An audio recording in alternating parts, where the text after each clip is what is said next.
No sé si es mucho, es que a veces también es mucha información, pero trato de dejarlo así también como lo más importante, porque podría ser muchísimo más, ¿no? O sea, hablar un montonal de cada una de estas regiones, de cada uno de estos tipos de vino.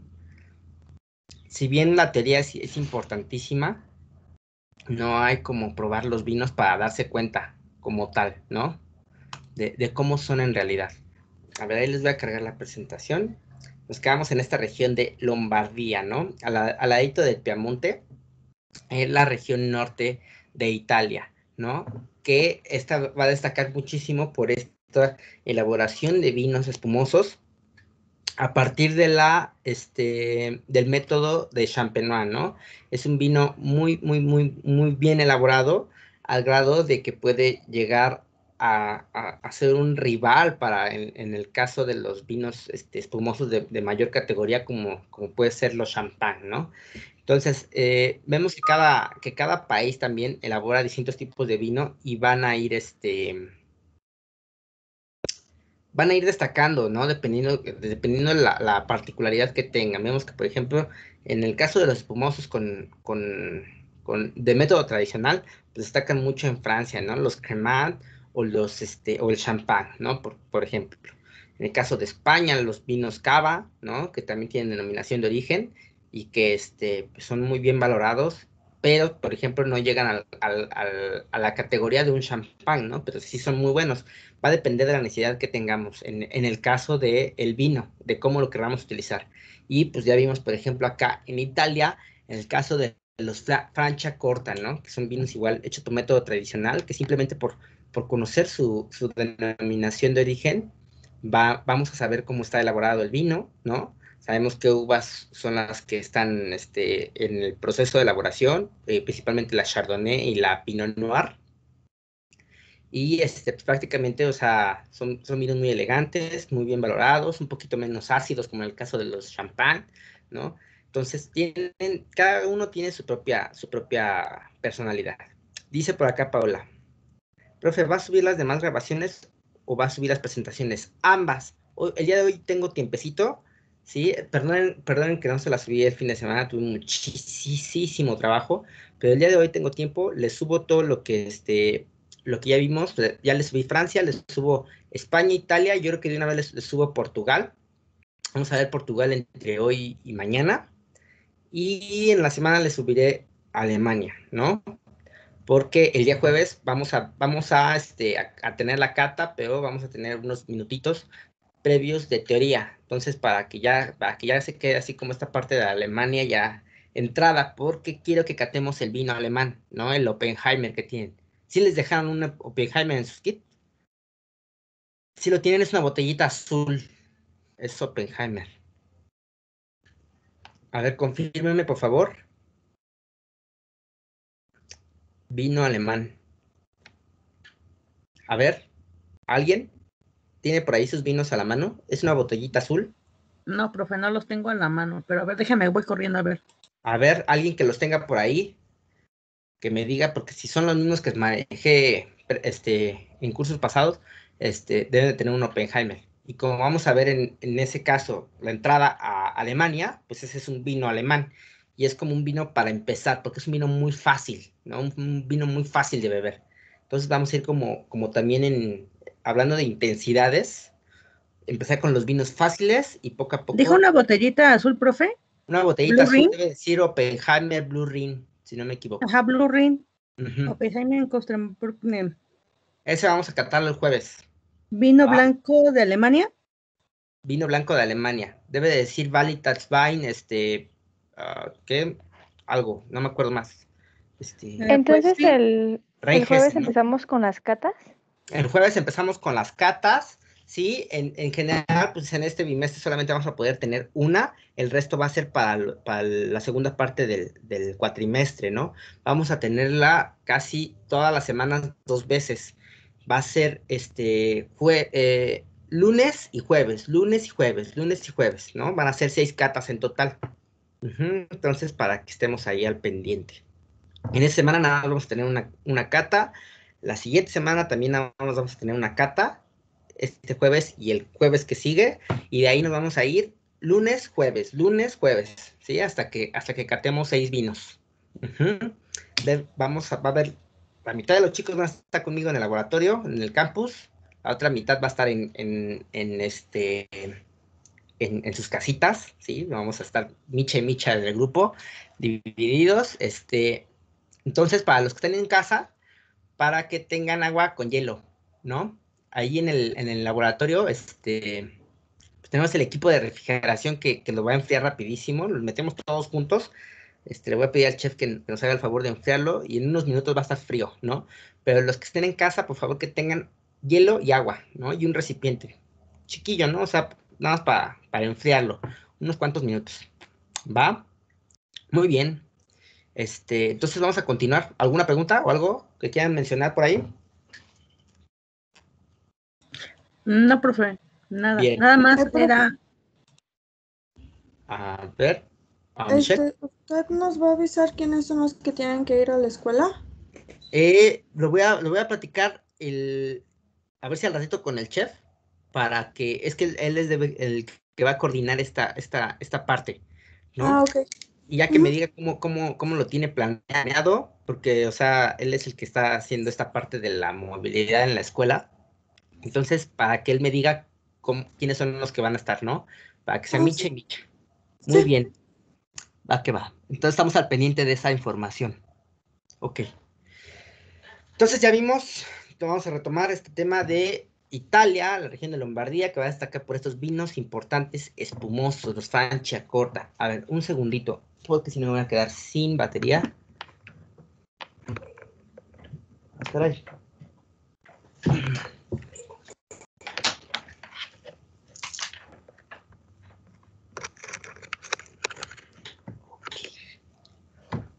Muy bien. Sigue. Y vamos a continuar. Abajito, vamos a hablar de la subregión llamada Emilia-Romagna. ¿Sí? Va a produce mayor volumen por botella, ¿sí? Mayor volumen de vino por botella. De algunos vinos, principalmente en el caso de los tintos dulces, como son los Lambrusco, que son tintos espumosos a partir de uva Lambrusco Gasparosa. Es uno de los vinos más clásicos aquí en nuestro país, ¿no? Es de los favoritos por esta calidad dulce que tiene, ¿no? Pero pues que no destaca tanto en este tema de calidad, ¿no? O sea, al producir vinos de cualquier tipo en Italia, estamos produciendo vinos que incluso no son tan de buena calidad, pero al ser por su tipo llegan a alcanzar clasificaciones considerables, ¿no? Dependiendo también la elaboración. Este tema de los vinos Lambrusco, pues en general, pues son vinos dulces con gas, ¿no? Dependiendo los de mejor calidad se van a llegar a elaborar a partir de método Charmat, pero hay otros que no lo son y que nada más tienen ese tema del gas por inyección carbónica, ¿no? Entonces, pues estamos hablando de vinos que no destacan por su calidad en general, sino más por este tema para las personas que gustan de este tipo de vinos, ¿no? Pero estamos hablando de dulzura exagerada, dulzura que cubre todos los demás aspectos de los vinos. En general, para mí, yo siempre he dicho que no existen los vinos malos, ¿no? Nada más existen los buenos y los muy buenos, pero la verdad, para mí en este tema de estos vinos, por ejemplo, de los Lambruscos, no se me hacen realmente como es el vino, ¿no? No es que no lo pueda llamar vino, porque sí lo es, está hecho a partir de uva, es un fermentado de uva, pero en general no tiene la personalidad que en realidad conocemos como el vino, ¿no? Entonces, en lo particular yo lo considero un refresco caro, ¿no? Entonces, pues en muchos lugares es, como en el caso de nuestro país, pues es muy, muy consumido por estas características. Pues obviamente, pues hay productos para todas las personas. Pues sí, sobre todo para este tipo de personas que no acostumbran los sabores amargos, los sabores intensos en general de la uva, que es lo que a veces nosotros como expertos preferimos muchísimo más que tener todo cubierto por sabor dulce. Dice como la Caribe de vino tinto. Pues sí, más o menos, ¿no? Es un tipo de bebida así Fácil, ¿no? Fácil. En general está hecho para ese tipo de consumo no tan exigente, ¿sí? Pero, pues, pues cada quien, ¿no? Dicen que sí. Que si tú lo compras, pues si quieres te lo untas, ¿no? Y te lo tomas en cualquier, sí, de cualquier modo. O sea, uno como consumidor tiene derecho a hacer con su dinero lo que uno quiera. Pero pues ahora que ya nos hemos vuelto más expertos en esta materia, pues sabemos que pues no es algo que se prefiera en general, ¿no? Para este tema de alta gastronomía, ¿no? Tal vez lo podamos utilizar para cocinar, ¿no? Cuando, por ejemplo, queramos hacer una reducción, ¿no? Ya no agregar más azúcar, sino la que ya tiene. Entonces, en ese caso, para los postres, ¿por qué no utilizarlo, no? Yo siempre he creído que cualquier tipo de vino puede tener una aplicación en particular. Entonces, pues son vinos no tan caros, ya tienen dulce, entonces, ¿por qué no? Pues de una vez hago una reducción con este tipo de vinos, ¿no? Cuando quiero hacer un postre, pues además es una excelente opción, ¿sí? Va a depender también de las calidades. Por ejemplo, aquí en la imagen izquierda tenemos a una de las marcas más famosas del Lambrusco, ¿no? Producido aquí en la región de Emilia-Romagna, el Rinité. Pues sí, venden muchísimo, pero a lo bárbaro este tipo de vinos. Están tapados por una taparrosca que a veces ni siquiera, o sea, no es tan excelente calidad porque a veces hasta se llega a salir el vino. Cuando están, cuando lo tienes en una cava, ese tipo de vinos luego son una lata. Este hecho de tener la taparrosca así, ni siquiera es de buena calidad el hecho de tener la taparrosca que se llega a filtrar el vino, deben de ver qué cochinero hacen las cavas. Ya otros, ya un poquito más elaborados, ¿no? Siguen siendo vinos dulces, pero con un proceso de elaboración un poquito más meticuloso, ¿no? Ya un proceso de elaboración a lo mejor sí, de fermentación carbónica, como en el caso del método Charmat, como en el caso de este Lambrusco Emilia de la bodega Humberto Cesari, que está en la etiqueta del lado derecho, ¿sí? Este, por ejemplo, ya tiene un corcho de verdad como un vino espumoso, ya tiene un poco más de presión también. Ahora vamos dentro de lo feo, como de algo un poquito mejor elaborado, ¿no? Entonces, a veces también uno se deja llevar por las marcas cuando hay otras que no son tan conocidas y que incluso pueden llegar a costar un poco menos y tenemos un producto de mejor calidad. Y eso pasa, por ejemplo, con estos Lambrusco, ¿no? Todos, sí, el Rinité, pero hay más, ¿no? O sea, yo creo que es importante no encasillarse. Si vas a consumir algo malo, pues busca que no sea tan malo, ¿sí? Vamos a hablar de la región ahora del Veneto. Este es el primer lugar en producción de vinos en Italia, ¿de acuerdo? Las varietales que se utilizan para la vinificación, siendo en el caso de las blancas, la uva glera para la producción de vinos espumosos Prosecco, principalmente, y la Pinot Grillo.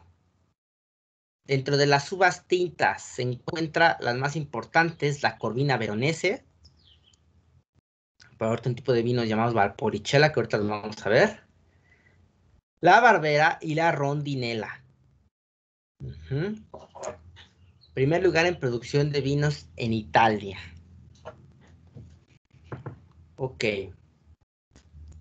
ahora sí, vamos a hablar de algunos vinos elaborados aquí en la región de Veneto. Principalmente estos vinos espumosos, Prosecco, ¿no? Prosecco que llegan a tener también una muy buena clasificación.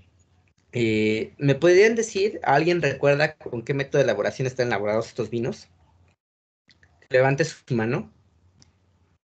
¿Cómo se hacen estos vinos? Los Prosecco. Son los Vermont, ¿no? ¿Son los que, perdón? Los que se usan, por ejemplo, para Martini Vermont. No, no, no, no, no, no, no, no. Una cosa es Vermouth y otra cosa es, esta marca se llama Martini como tal, pero no tiene nada que ver con el Martini hecho de Ginebra, ¿no? es el nombre de la bodega nada más, pero no tiene nada que ver con el vermut ni con el martini, el cóctel, ¿no? Sí son completamente distintos. Pero alguien que me diga cómo se hace este vino espumoso, se debió ver en vitivinicultura. En lo que voy cargando este link que hay de video. ¿Cómo se hacen los Prosecco? Es por Charmat, ¿no? El método Charmat. De acuerdo, método Charmat. ¿Eres Diana? No, Valeria. Ah, Valeria. Muchas gracias, Valeria. ¿Nos podrías recordar cómo es el método de Charmat? Sí, profe. Gracias. Pues, bueno, pues de lo que más o menos me acuerdo es que se nombra por el personaje, Charmat, bueno, Eugene, algo así.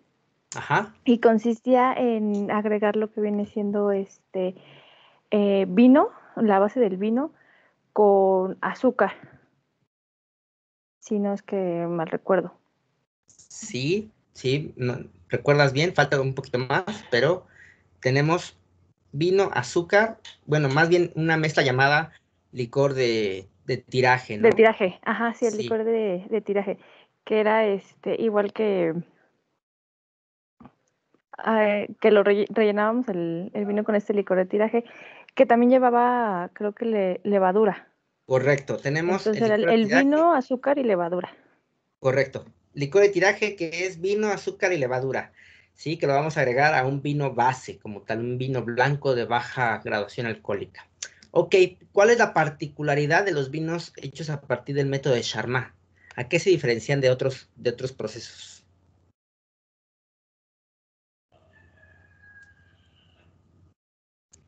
¿La burbuja, profe? La burbuja, sí tiene que ver la burbuja. La calidad es un poquito más baja a diferencia de los métodos de Champenois. ¿Pero por qué? ¿A qué se debe?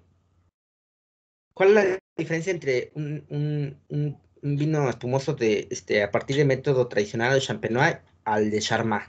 Que bien nos lo dice Valeria, fue elaborado por un francés llamado Jean-Eugène Charmat, ¿no? Pero ¿qué lo definió? ¿Qué definió este proceso como tal?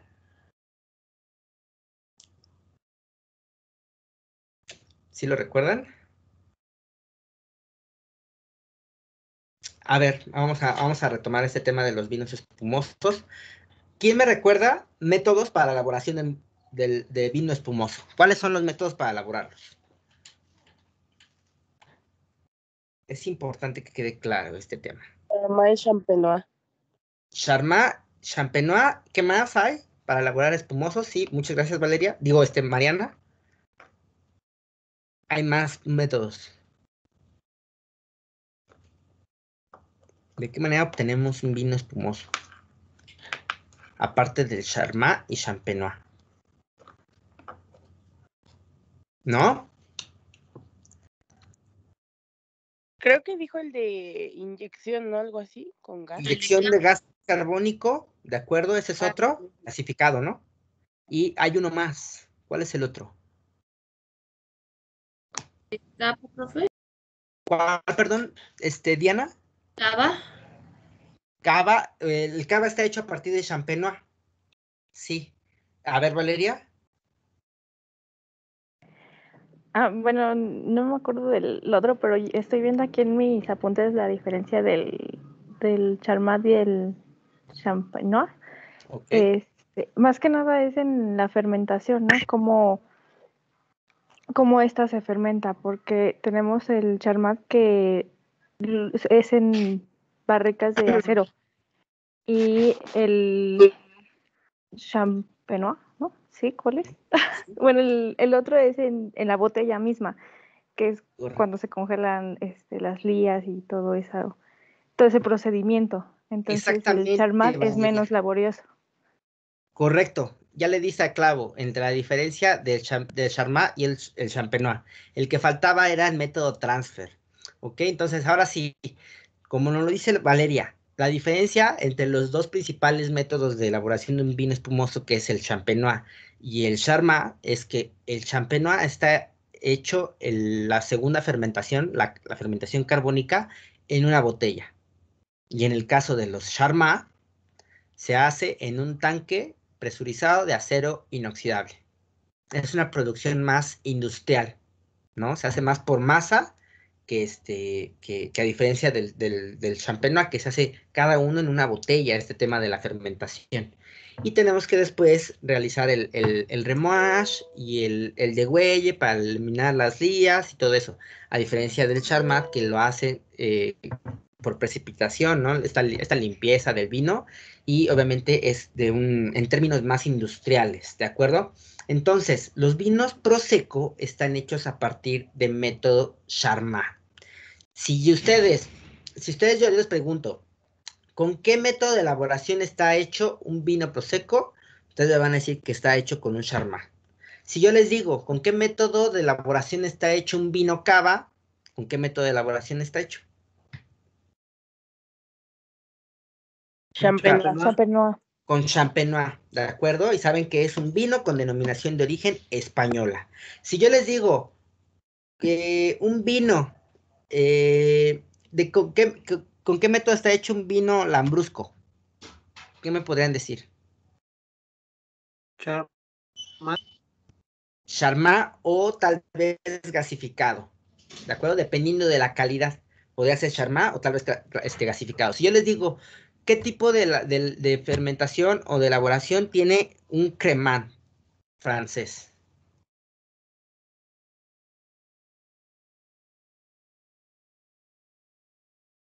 Champenois también, ¿no? Champenois también. Entonces va a depender de lo que encontremos en la información de la etiqueta, el proceso de elaboración. ¿Para qué? Para que ustedes puedan definir también la calidad del mismo. ¿De acuerdo? Los que estén hechos con método tradicional o con método Champenois son de muchísimo mejor calidad, a diferencia de los que están hechos por método de Charmat. ¿De acuerdo? Y obviamente los que están hasta abajo van a ser el caso de los que tienen inyección de gas carbónico. Entonces va a depender de eso, ustedes van a poder definir la calidad completamente del vino espumoso que se están topando. Simplemente por la denominación de origen o como tal el nombre que pueda llegar a recibir ese vino, como en el caso de los cremant, ¿no? Sabemos que todos los cremant es un vino hecho por método champenois, pero que no llega a una calidad como en el caso de los champán, ¿de acuerdo? O sea, ¿a qué nos referimos? Que tiene menor complejidad aromática, que la burbuja va a ser a lo mejor menos fina, ¿sí? Y obviamente, pues en el caso de los Charmat, todavía menos, ¿de acuerdo? Va a haber menos presión carbónica, que es lo que en general ayuda a definir la calidad de los vinos espumosos. Vamos a ver ahora este video de Prosecco. Rápido. El proceso de elaboración en el caso de los espumosos es de lo que va a definir muchísimo, la calidad. Es por esto que al momento de interpretar la etiqueta debemos de saber cómo está hecho. Con equipo. Ahí está. A ver. Para que lo vean. Aquí está. Vinos Prosecco. En Italia se intensifica la lucha contra la falsificación del Prosecco, estrella indiscutible de estas fiestas. La creciente demanda de este vino espumoso alienta a los enólogos a cometer fraude y llamar Prosecco a vinos que no lo son. Las exportaciones han batido un récord este año con 1,2 millones de euros, acortando distancias con el champán francés. En los últimos 2 años se han identificado 545 usos fraudulentos del Prosecco, 352 en la venta en línea.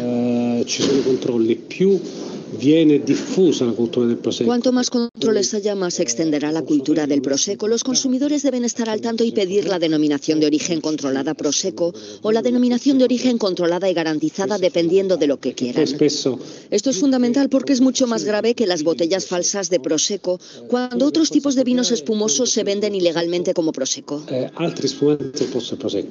Pese a todo, se estima que esta Navidad van a descorcharse en Italia 62 millones de botellas de Prosecco, un 10% más que en 2015.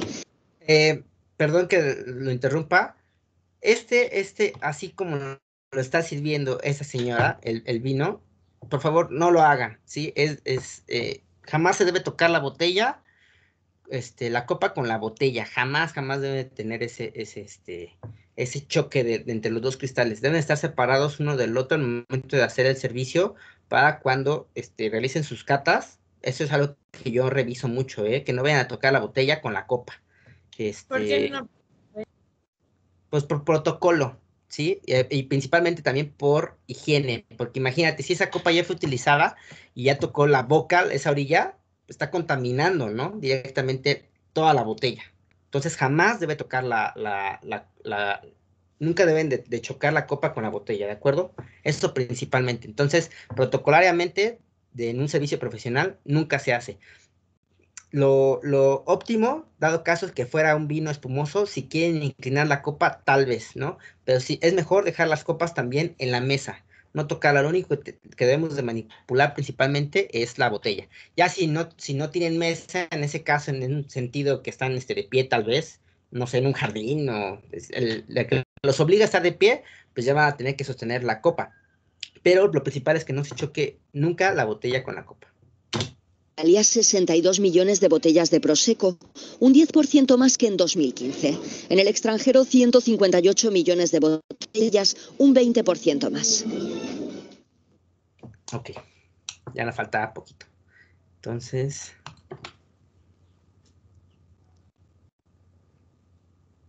muy bien, Prosecco, son importantes. Aquí ya me dolería menos si Mariana hace una mimosa con Prosecco, ¿no? O sea, pues a lo mejor quiere una mimosa de buena calidad, pues ya echa a perder un champán. Mejor, ¿por qué no echar a perder un Prosecco, ¿no? O sea, es un vino bien elaborado, espumoso, pero no tanto, no implica tanto trabajo como en el caso de un champán, o tal vez un Franciacorta, o tal vez un cava. Entonces, si ustedes... También se antoja con ese. ¿Mande cómo? También se me antoja con ese. Bueno, aquí ya no me dolería tanto, ¿no? Ya dependiendo. Y ya ya no tendrías, también tendrías que implicar demasiado gasto para este tipo de cócteles, porque se utiliza mucho el Prosecco, por ejemplo, en la coctelería, porque es un buen vino espumoso, pero no implica tanto costo ni tanto trabajo como la elaboración de los vinos con denominación de origen, ¿no? Como los cava o los champán, o un Franciacorta, por ejemplo. Entonces, si ustedes tienen la necesidad de que un cliente les pida jarras de mimosa, pues con todo el dolor de su corazón no les van a dar champán, ¿no? O sea, porque no lo pueden permitir, ¿no? Ah, bueno, te doy algo, mira, similar, es un vino espumoso, ¿no? También es bueno, pero no te va a costar tan caro y no lo vamos a echar a perder, no vamos a echar a perder un champán, ¿no? Mejor ese te lo tomas solito y ya le podemos hacer tal vez con Prosecco algo de coctelería. Hay varios cócteles, ¿no? Con vinos espumosos, incluso hay uno especialmente con Prosecco, el Aperol Spritz. Pero eso ya, bueno, les tocará en coctelería, bebidas y coctelería. Ahora, me regreso acá a la presentación. Déjenme ver, porque creo que faltan unos... Sí. Faltan unos videos, pero entonces mejor les comparto otra vez la pantalla para ver los videos y les voy a dar la presentación. Aquí la tengo abierta. Y vamos a ver. Vamos aquí, Prosecco, va que va. Ahora, vamos a hablar de otros vinos, ahora sí, vinos un poquito más importantes en este tema, y vamos a hablar de los Valpolicella. Esta es una zona que produce los vinos como tal, Valpolicella, ¿no? Provienen de esta subregión. Suelen ser tintos a partir de la uva Corvina veronese. Anotar esa información es importante. ¿Con qué vino está hecho un Valpolicella? Está hecho a partir de Corvina veronese. Suelen tener la denominación de origine controlata. Se crean vinos jóvenes, desde vinos jóvenes hasta intensos, como en el caso de los Amarone, perdón.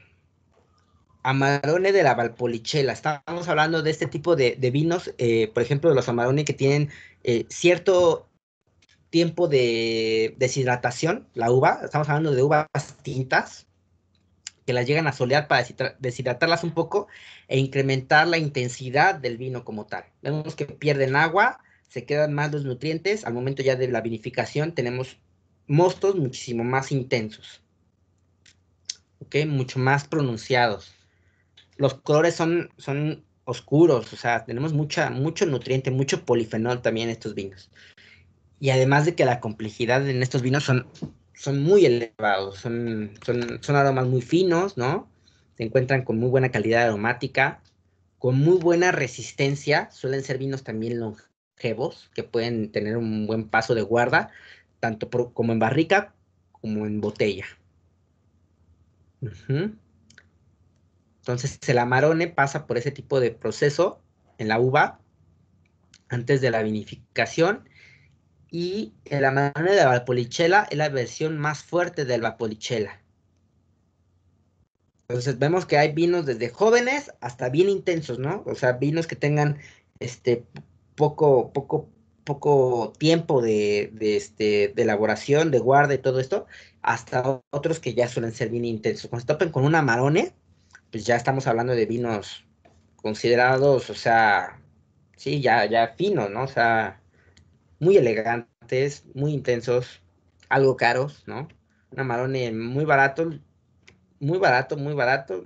No lo van a encontrar más barato de los 600, 700 pesos. Entonces, en este momento, cuando se topen con la añada, pues vean que tiene como una resistencia más prolongada al paso del tiempo, que no se va a vinagrar tan rápido, y ya pueden como a lo mejor optar por añadas un poquito antiguas, ¿no? ¿Sabes? Como por ejemplo, Amarone de la Valpolicella clásico del 2011. Sabemos que este tema de clásico es una nomenclatura que se refiere a vinos elaborados con las uvas de mejor calidad y las más longevas, o sea, de plantas más longevas. Entonces tenemos mucha calidad en este tipo de vinos. El vino se llama Cesari, de la añada del 2011. Entonces ustedes ya se dan cuenta con este tema de teoría que son vinos muy resistentes y que obviamente pueda tener un buen paso de longevidad. Entonces, 10 años de que se haya elaborado la vendimia de ese vino, yo creo que ahorita en el 2021 debe estar increíble, ¿no? Muy bien rectificado todas sus características, muy, muy bueno. Ahorita estaría así como en el umbral de su calidad. Ahora, los ripasso, esto se elabora dejando macerar de manera prolongada el vino de la nueva añada sobre ollejos del Amarone y del Recioto. Recuérdenme a qué nos referimos con estos vinos Recioto. ¿Qué quiere decir esta palabra?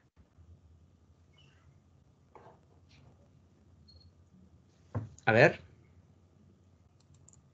¿Uvas semisecas? Uvas semisecas. ¿Cómo se secaron estas uvas, Eric, por favor? Por el sol. Por el sol. Entonces, tenemos poca carga de agua, igual. Tenemos en general los puros ollejos, que es como donde se encuentra todo ese tema de los polifenoles, que son los que aportan gusto y color. Entonces es intensidad. Tenemos de los Recioto y de los Amarone, que son vinos intensos por sí solos. Pero con estos damos paso a otra vinificación para crear los Valpolicella Ripasso. ¿Okay? Como que se vuelve a utilizar, consiguiendo así acentuar su carácter y profundidad. Anoten todo de esta lámina, es importante. Cómo se elaboran los Amarone, cómo se elaboran los Ripasso, con qué uvas se elaboran los Valpolicella.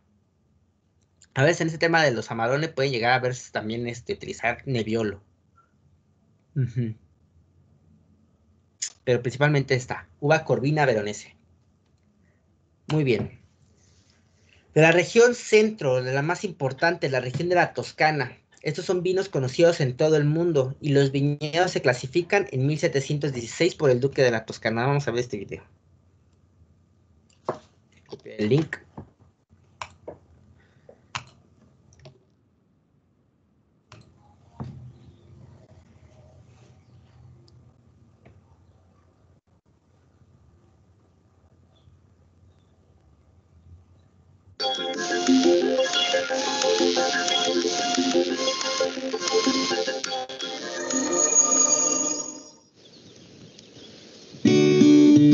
La Toscana es la cuna de algunos de los mejores vinos de Italia. Su industria vinícola, de siglos de antigüedad, está no obstante afrontando cambios de cara al futuro.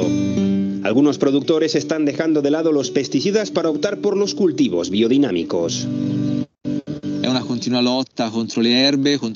Es una batalla sin fin contra las malas hierbas, insectos, hongos, bacterias, etc.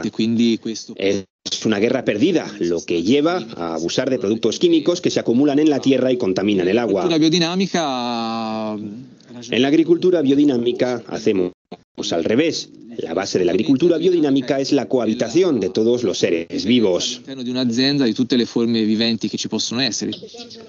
Con la viticultura biodinámica, los productores buscan equilibrar sus viñedos y luchan contra las malas hierbas plantando más flores y usándolas como estiércol ecológico, fertilizando la tierra con preparados biodinámicos y siguiendo los ciclos de la luna. Tras tener la luna llena más brillante del año, Enrico Bacchechi riega los campos con algo llamado preparado 500, una mezcla de estiércol bovino que se ha colocado dentro del cuerno de una vaca y mantenido enterrado durante todo el invierno. Se trata de un fertilizante, no de un pesticida. Puede que los medios sean novedosos, pero el fin sigue siendo el mismo. He probado miles de vinos biodinámicos que no sabían bien. Y el objetivo sigue siendo hoy en día el mismo: producir buen vino.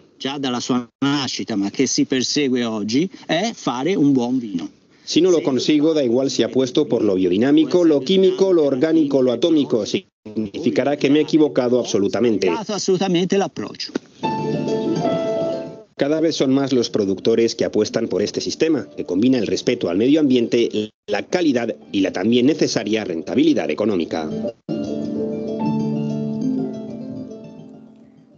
Y precisamente este tema de vinos biodinámicos me estaba platicando, o había hecho esta pregunta, si no mal recuerdo, Juan Pablo, ¿no? Que te había comentado que lo íbamos a ver en vinos italianos. ¿Por qué? Porque tienen este tipo de tradiciones, por ejemplo, en la región de la Toscana. Ya cuando, como dice aquí el enólogo de este viñedo, o sea, en lo personal, por ejemplo, a mí no me gustan mucho, ¿no? Porque no suelen ser tan expresivos. Ese tema de la utilización de algunos químicos, pues es como para ayudar a las características del vino. Pero ellos en estas regiones llegan a tener mucha tradición que suelen incluso no utilizarlo, ¿no? O implementar otras alternativas para la elaboración del vino, no tanto para la utilización de químicos como tal, sino algunas alternativas más ecológicas, ¿no? Como lo habíamos visto. Entonces, si quieren, por ejemplo, en ese aspecto, cuando estén en una cava, se acercan a los vinos italianos y tal vez revisar hacia la región de la Toscana, ¿no? Si se está buscando este tipo de productos, que diga en la etiqueta tal vez que sea biodinámico, ¿no? O ecológico. Así ustedes lo van a poder. Eso, créanme que lo van a ostentar directamente en la etiqueta cuando lo hacen, ¿no? Entonces, cuando me dicen, híjole, ¿cómo puedo reconocer que un vino está hecho de manera biodinámica? Pues es como parte también de su publicidad, ¿no? De su marketing. Cuando quieren llegar a cierta gente que le interesa este tipo de temas, los tentan en la etiqueta, ¿no? Así como tal vez, o la contraetiqueta, que les va a decir en la información que ese vino fue elaborado de manera biodinámica. Muy bien. De la Toscana. En la Toscana, los vinos más importantes de la Toscana son los denominados Chianti. ¿Sí? Estos vinos son increíbles. Así como los Valpolicella, los Barbaresco, los Barolo y todo esto, son vinos muy importantes, vinos de suma calidad, de mucha elegancia, de estos de los que hablamos y que te invitan a comer y que requieren de alimentos fuertes, ¿no? Casi siempre yo los destaco los vinos de mejor calidad. Entonces, uno de los más clásicos, incluso de toda Italia, son los Chianti. ¿A partir de qué uva? A partir de la variedad por excelencia italiana, la Sangiovese, ¿ok? A veces adornada con algunos toques de uva Canaiolo. Si yo les digo con qué uva está elaborado un Chianti, ustedes me van a decir Sangiovese. Tal vez en algunas opciones de Chianti puedan llegar a incluir una porción de Canaiolo, pero la protagonista siempre será esta uva, uva italiana por excelencia. Recuerden que les había comentado de que la Sangiovese está ahí como peleándose con la Nebbiolo por ese tema de ser variedad por excelencia de Italia. Pues la Sangiovese también es la más plantada, ¿no? Si no mal me equivoco, 1 de cada 10 vides de toda Italia es Sangiovese. Entonces es muchísima. Y elabora vinos muy importantes como en el caso de estos Chianti. Solamente 7 pueblos tienen el derecho de ostentar la clasificación de denominación de origine controllata garantita. Hay Chianti genérico, clásico y rufino. Así como los Valpolicella, que son así como algunos de ciertas calidades y que va a depender también de su proceso, así también son los Chianti. Dice, en el siglo XIX se agregan uvas blancas al Chianti para reducir un poco la tanicidad. No es tonicidad, es tanicidad. Déjenme no me lo corrijo. Tanicidad de la Sangiovese. Esta es una uva que tiene un potencial de guarda también bastante prolongado. Suelen ser con este tema de maduración también en barrica para hacerlo todavía muchísimo más elegante. Y como tiene bastante acidez, bastante tanicidad, pues son algunas de las características que hacen a los vinos resistentes y obviamente también producen una muy buena cantidad de alcohol de manera natural. Entonces, se elabora con uvas de excelente calidad. Dice, la personalidad de la Sangiovese en el Chianti se expresa seca y ácida en el paladar con aromas terrosos y ahumados y notas potenciadas o incipientes de tabaco, hierbas, cerezas y especias. Son clásicos también los sabores contrastantes de frutas dulces sobre tonos ácidos. Curioso y primordial juego de matices que la identifican. Es una uva muy completa y es de esas de las que más se optan para las carnes de caza. ¿Ok? Ahorita, si me da tiempo, platicamos un poquito de maridajes que podrían darse con el Chianti, por ejemplo. Vamos a ver este video también. Dejen copiar el link.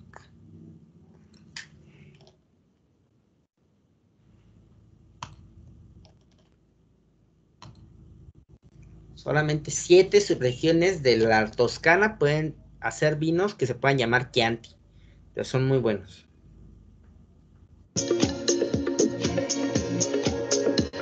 En los viñedos de la región del Chianti, entre Florencia y Siena, se produce el Chianti clásico, en la región vinícola protegida más antigua de Italia. Lejos de las carreteras está la viña Nitardi, regentada en segunda generación por el viticultor alemán Leon Femer. Aquí se cultiva la típica uva del Chianti, la Sangiovese. Desde hace mucho tiempo, este famoso vino italiano es un éxito de exportación. Lo que realmente hace única a la región vinícola de Chianti clásico es que aquí los etruscos producían vino hace más de 3000 años. Por ello tenemos una tradición increíblemente larga que avanzó especialmente durante la Edad Media, cuando se cultivó intensamente uva para la producción de vino. Por ello sabemos hoy en día muy bien cómo cultivar la uva Sangiovese, la más importante de la zona. Ya en el año 1716, el gran duque Cosimo III se encargó de proteger las colinas del Chianti como zona de procedencia de este vino de color rojo intenso. Por ello celebran ahora en Chianti el aniversario número 300. Para la cosecha actual se fermentan en la bodega de Nitardi las uvas con ollejo. Yo aprieto el ollejo con el jugo, para que este, que de por sí no tiene tanto color, tome el color y el sabor del ollejo.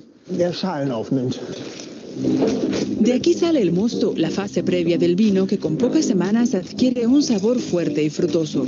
Al reposar entre 9 meses y 2 años se transforma en un vino equilibrado de primer nivel. Un Chianti clásico debe estar compuesto de al menos un 80% de Sangiovese.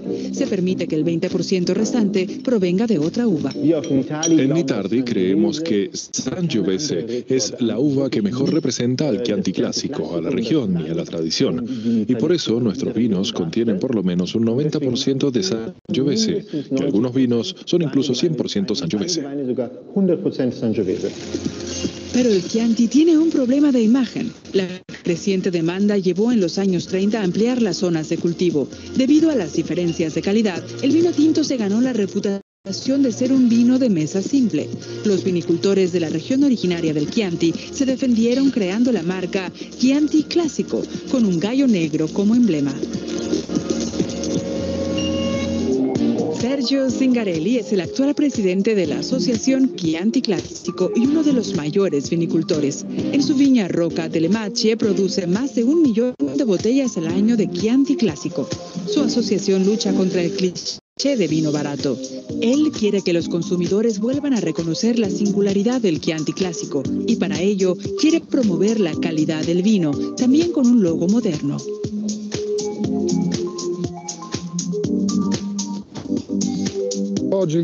El nuevo gallo es más orgulloso, ahora canta y es más fuerte. Nosotros tenemos viñedos extraordinarios, excelentes vinos. Somos apasionados y hemos invertido mucho en la calidad. Actualmente, el Chianti Clásico merece más reconocimiento en el mercado que en el pasado.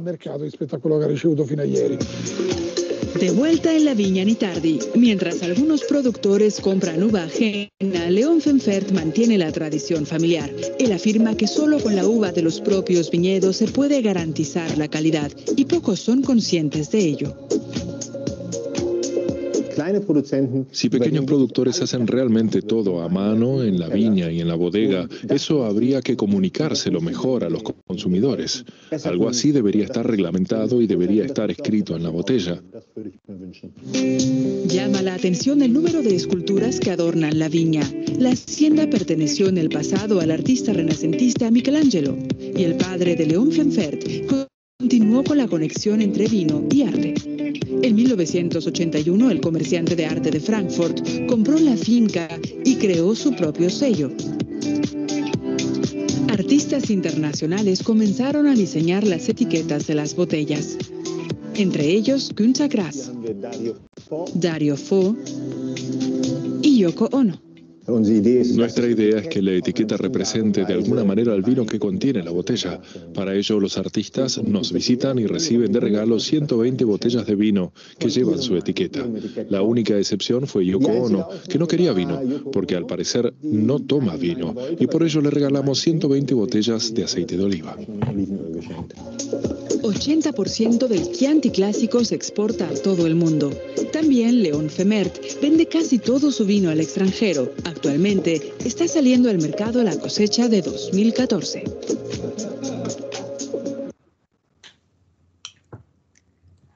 Muy bien. Chianti. Acá.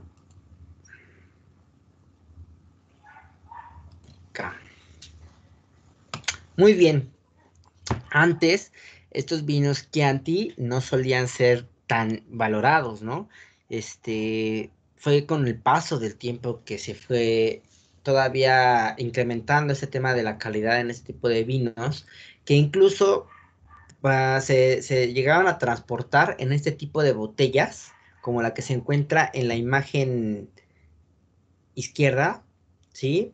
Que es una de las botellas que más definía a los Chianti, porque eran botellas muy frágiles, ya que no eran vinos de muy buena calidad, como vimos en el video, pero que hoy en día ya han remontado ese tema de la calidad, ya se dedican a hacer vinos de excelente calidad, con mucha tradición, pero que siguen teniendo este tipo de botellas. Por favor, anoten el nombre. El tipo de botella está recubierta de paja, botella fiasco. Estas botellas fiasco pues, prácticamente eran por temas de baja calidad, ¿no? Entonces, no las transportaban en botellas que tuvieran vidrio de buena calidad para transportar el vino, sobre todo, ¿no? Entonces, para protegerla de que no se rompiera, tenía este recubrimiento de paja. A la botella fiasco, y que hoy en día todavía se llegan a producir algunas botellas de Chianti con ese tipo de botellas. Obviamente ya no son de mala calidad, ya es como un tema más de tradición, ¿sí? Algo un tanto irónico, porque ahora son vinos pues muy bien valorados. Entonces ustedes se van a topar aquí con este tipo de etiquetas, que mientras les diga que sea un Chianti, estamos hablando de este tipo de vinos a partir de uva Sangiovese principalmente, ¿sí? Es como de las expresiones italianas más clásicas que hay dentro de la vitivinicultura, provenientes de la Toscana. Muy bien. Ahora, otro vino, no tan famoso, pero con mucha tradición, es el... Ay, ese sí. Ese sí que... Perdón, no vi que mi micrófono estaba... ¿Cómo? pero ese sí lo conozco. ¿El vino santo? Sí. A ver, ¿cómo fue? Pues Explícanos. tiene una creencia, bueno, me lo contó mi tío porque él toma mucho vino, entonces una vez lo trajo. Y que tienen la creencia que por eso se llama vino santo, que curaba la peste. Es un vino de postre. Es un vino de postre, es correcto, Mariana. Y bueno, siempre se utilizó principalmente para ese tema de misa, ¿no? De la religión. Pero, pues sí, como muchas de las bebidas alcohólicas que eran utilizadas para hacer, para fines de salud, ¿no? Pues en el caso de los vinos, pues muchos también se les atribuía pues distintos tipos de beneficios. No sabía eso de que era para tratar la peste, pero me imagino que además era una creencia, ¿no? Porque sabemos que ese es un virus, mortal. Pues sí, son leyendas. Claro, ¿no? Un mito probablemente. Pero, como lo dice Mariana, en el caso del vino santo, nos estamos topando con un vino que es de postre, elaborado según el método de pacificación del vino de paja. ¿Recuerdan del vin de pale francés? ¿Sí? Donde las uvas se secaban en paja, igual para que perdieran agua en este tema y que tuvieran una concentración más fuerte de nutrientes y de azúcar. Pero en este caso, a diferencia del vin de pale francés, este es italiano a partir de uvas Malvasia y Trebbiano. Malvasia y Trebbiano, y realmente se produce en pocas cantidades, pero es un vino pues, de mucha tradición igual. Vino de postre. Entonces ahí se dejan colgadas las uvas para que también este tema del calor las deshidrate, no se pudren, y ya teniendo como la calidad de uva deseada, se opta por la vinificación de estos vinos. Dice, al momento de convertirse en pasas se prensan y el mosto es muy azucarado. Dice, el mosto se coloca en barricas de castaño o roble francés. Cuando son, por ejemplo, en el caso de barricas de castaño, suelen tener coloraciones muchísimo más oxidadas, porque sabemos que el tema de la madera, pues debe ser principalmente a partir de roble, porque por ese tema principal de microporosidad, ¿no? Que no alimenta tanto de oxígeno al vino y puede tener como un proceso de guarda sin tanta oxidación. Pero no siempre se utilizó el roble para la elaboración de vinos, y con este tipo de vinos de mucha tradición se llegan a utilizar otras maderas, como en el caso del castaño, pero obviamente se define más por este tema de coloraciones más oxidadas, ¿no? Ya hablamos como de ámbar, un poquito más de marrón. La maduración dura de 2 a 6 años y el vino llega a tener una graduación de alcohol de entre 15 a 16 grados de alcohol.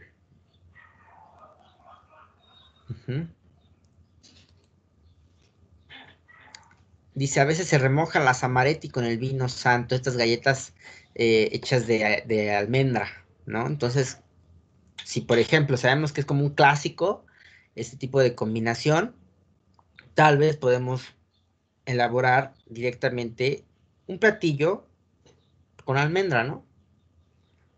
No me quiero meter ahorita tanto en ¿cómo se llama? En maridaje, porque quiero ver Portugal el día de hoy. Pero díganme, ¿cómo elaborarían entonces un postre con almendra? Rápidamente. 2 participaciones. Que sea Julio. No tiene tiempo que no escucha Julio. En un mazapán, de acuerdo. Pero en un platillo, ¿cómo utilizaríamos la almendra? Okay. No tanto como tal vez un postre ya elaborado. Díganme, algo más con proceso. A ver, Valeria, y ahorita Julio. No he escuchado a Julio desde hace varias clases. Valeria, por favor. ¿En postre sería? ¿O como tú quieras, tal vez si quieres hacer un platillo salado, adelante. Pues sí se podría hacer una salsa de almendras, o sea que se puede se tostan un poco, de hecho, con mantequilla y se licúa con alguna crema y leche evaporada. También se le añade cebolla sofrita y ajo, y pues ahí quedaría con tantita nuez moscada y ya quedaría la salsa para algún pescado.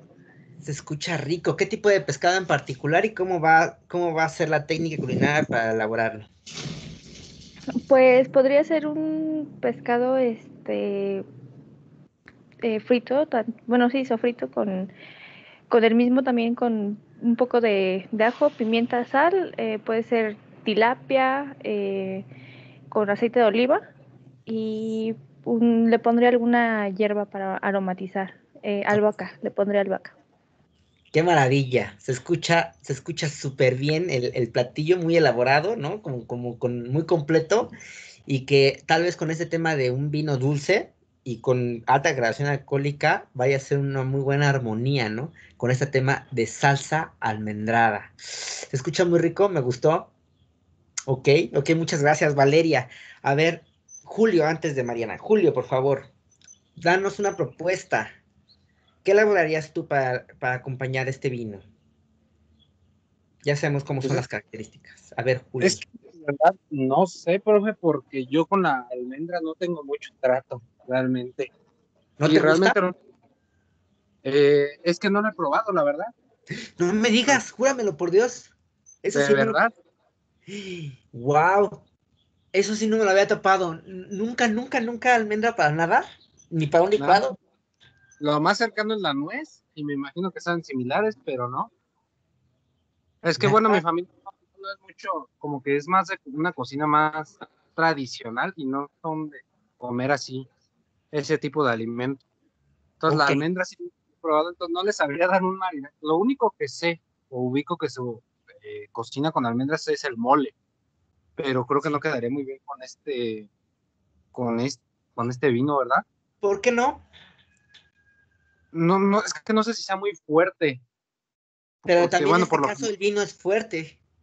El vino es ajá, fuerte, tiene graduación alcohólica fuerte, tiene alta dulzura, ¿no? ajá, Entonces, pero no sé si o bueno, más bien tendría que ser un mole que no tenga tanta potencia, más que nada para que, a pesar de que, vaya, ambos son fuertes, pero que no se lo coma el mismo mole, porque yo sé que, bueno, el mole sí es muy fuerte. sí lo es, tiene como mucha intensidad de sabor, ¿no? Ajá, Pero pero yo creo que sí iría quizás bien, dependiendo un también mole cómo lo más utilicemos. dulce, ¿no? Para que no se lo coma completamente y bueno, también eh, quede bien con el vino, porque sí es, bueno, yo tengo esa sensación de que si es un mole muy fuerte, se lo va a comer, a pesar de Sí, que el vino, a sí pesar de tienes que el vino, razón. Normalmente el mole es como difícil de maridar por este tema de intensidades tan fuertes que tiene. Pero yo creo que al tener un vino con bastante intensidad también, como en el caso de un vino santo, podría ser un juego muy interesante, ya que la dulzura haría que reventara mucho este tema de los frutos secos que tiene el mole por sí solo, y haría muy bien un juego con ese también de la calidad ahumada que tiene, que sería algo interesante y no se matarían. Fíjate que sin querer diste una buena opción para el maridaje, ¿no? A pesar de que me dices que no conoces de la almendra, pero sí, yo creo que sería bueno. Yo creo que sería bueno el maridaje con mole. Obviamente hacerlo de un modo al que la dulzura se encuentre amable, para que al momento de que le metamos el vino, esta dulzura complemente al platillo. A partir ya será dependiendo también el tipo de proteína que le lleguemos a incluir para acompañar al mole. Tal vez algo intenso en grasa y sabor como guajolote, ¿no? Algo también clásico. Sería como un maridaje muy mexicano, ¿no? Mole con guajolote. Sí, me imagino que sería rico. Muchas gracias, Julio. Por último, Mariana. Con un salmón en salsa verde de almendras. Salsa verde. Ok, ¿cómo se hace De esta almendras. salsa? Se hace con albahaca, espinaca, las almendras, obvio, es la base, y un poquito de perejil. Ok, es como una versión renovada de un pesto. Ajá, pero se hace de puras almendras y 3 tipos de espinaca. Y hay muchas personas que le ponen chile poblano, pero yo lo he probado solo sin chile. Me gusta la idea. ¿Pero por qué salmón?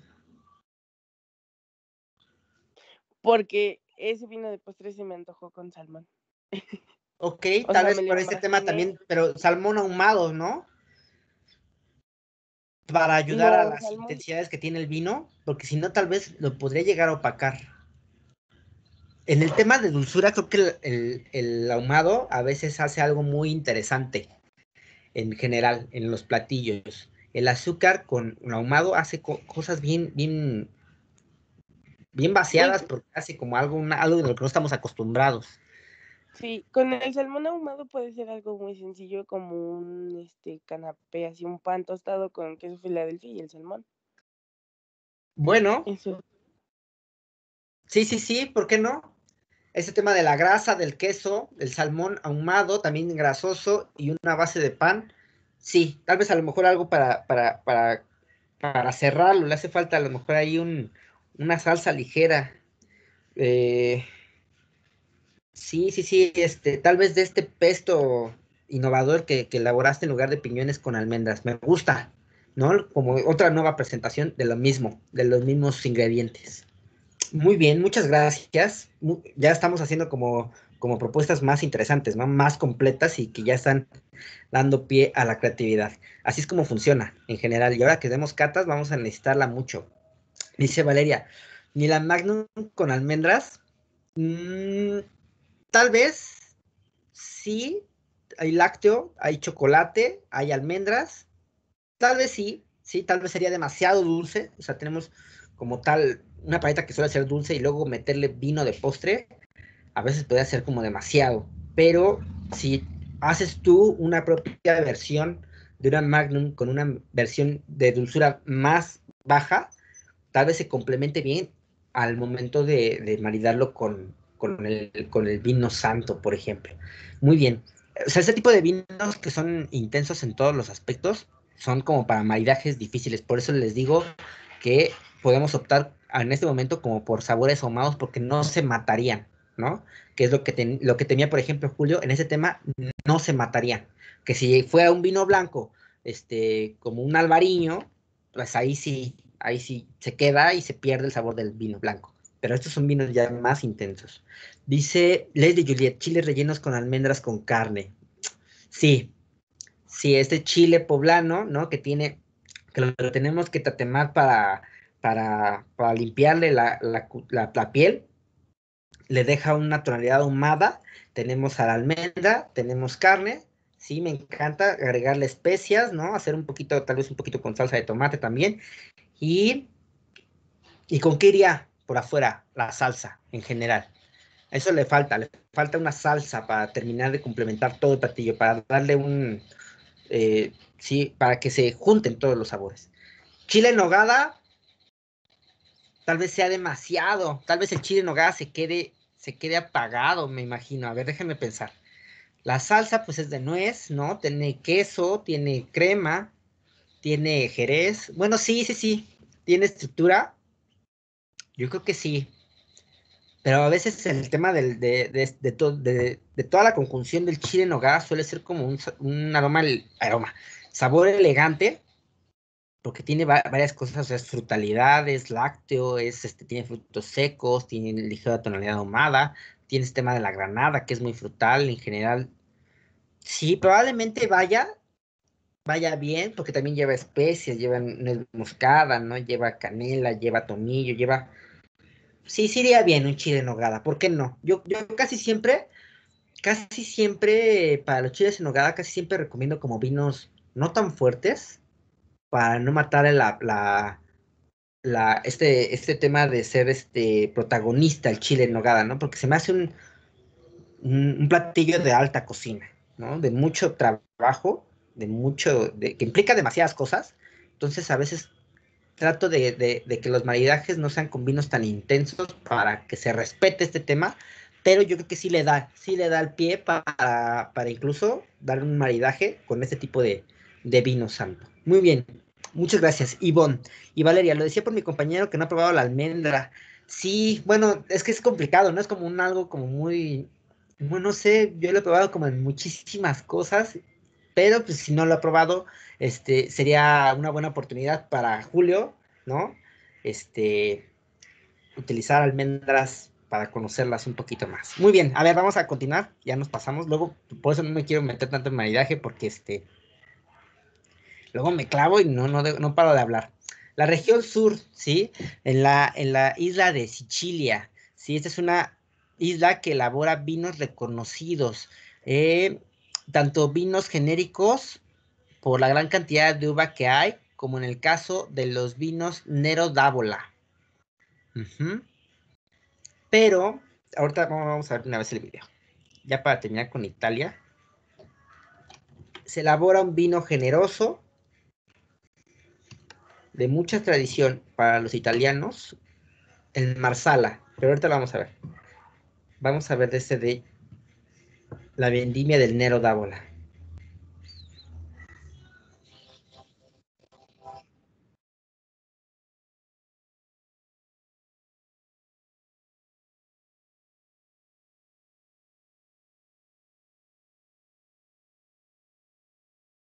No se escucha, profe.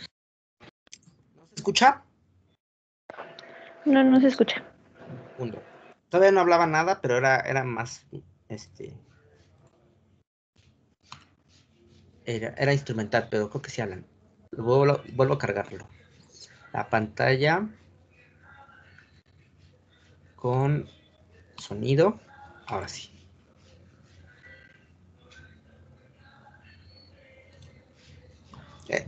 Iba toda pura música instrumental.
Ahí.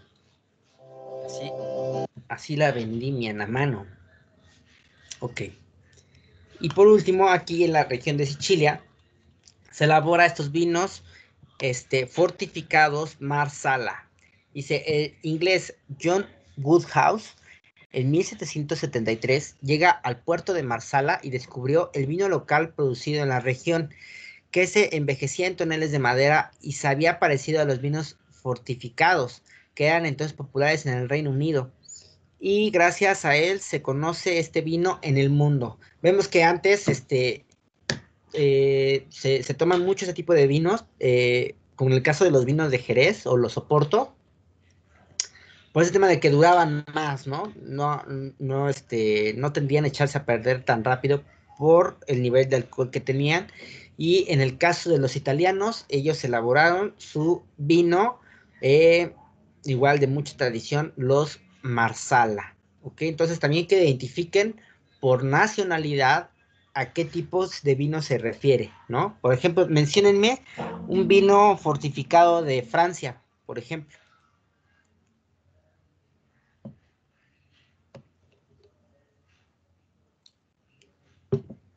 vino clásico fortificado de Francia. Tengan a la mano esta información, apréndansela, ¿no? Que identifiquen los vinos espumosos por procedencia, los fortificados. Ahorita al hablar de Portugal también vamos a hablar Era el un Jerez, país. ¿no? El Jerez de España, muñeca, pero en el caso de Francia, Ah, sí, cierto. ujú, Por más que hago memoria, no me acuerdo. ¿no? A ver. Ahí retomen los apuntes.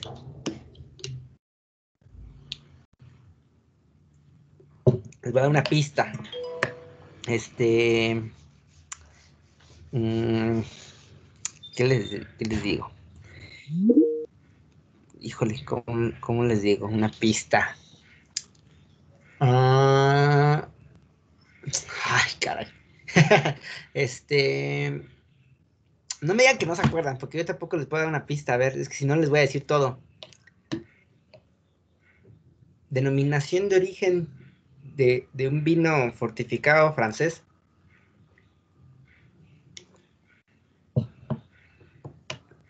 Muchas gracias, Juan Pablo. El Banjuls, ¿no? De los que más destacan, de los fortificados franceses, el Banjuls es un claro ejemplo.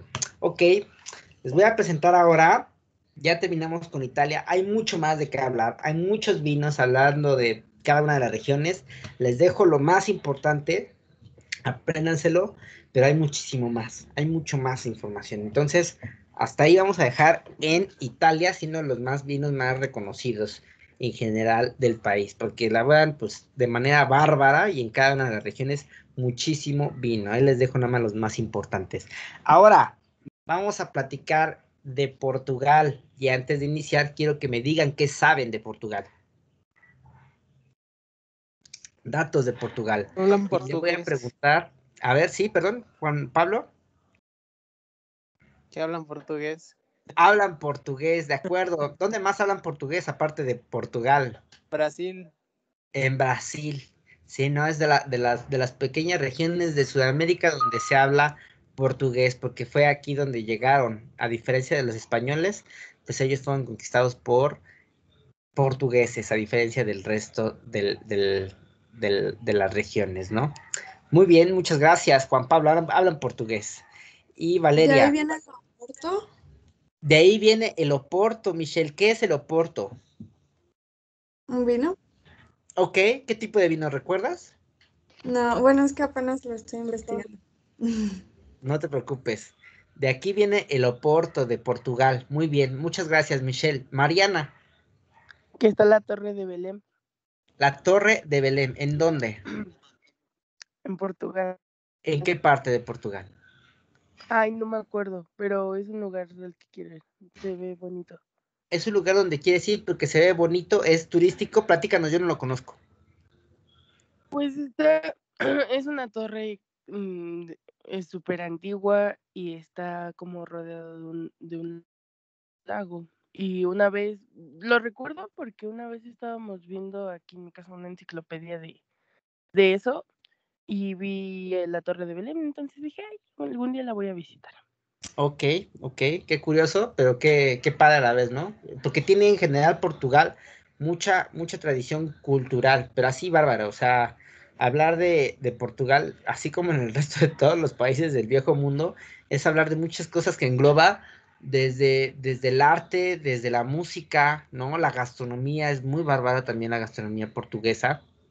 Ellos están ubicados en la parte más poniente de toda Europa, y pues eso también da mucho paso a ese tipo de poder comunicarse al exterior, ¿no? Porque está en la parte del Atlántico, la parte más cercana, por ejemplo, al continente americano, ¿no? Entonces, es de esa parte poniente, todo tiene que ver en este tema de la cultura, porque engloba historia, engloba arte, engloba comida, engloba tradiciones, tiene de las ciudades más seguras de todo el mundo, que es Lisboa, ¿no?